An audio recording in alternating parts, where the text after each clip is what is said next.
Boss June, natikitan ako. Pero yung nagtikit sa akin, hindi siya yung nagpara or nakakita ng violation na nakomit ko. Valid ba yun? Ganito yan mga boss.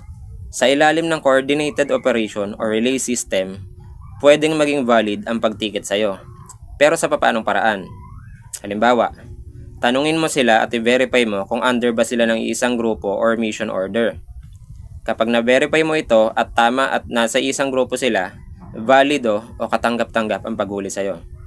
Pero, kapag hindi sila nasa ilalim ng isang mission order, halimbawa, ang nagpara sa'yo ay traffic enforcer ng City Hall, tapos ang tinawag niya magtitiket ay MMDA, PNP or LTO, I'm pretty sure mga boss, hindi yon katanggap-tanggap or illegal.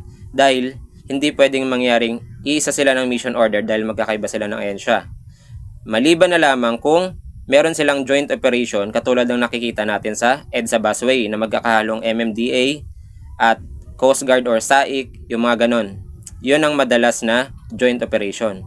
Pero kadalasan sa mga normal na roads lang, hindi siya masasabing joint operation. So i-verify na lang natin through asking ng mission order. So yun lang mga boss, sana kahit papano nalinawan tayo. Muli, ito si Boss June. Tamad, pero may experience. Follow for more.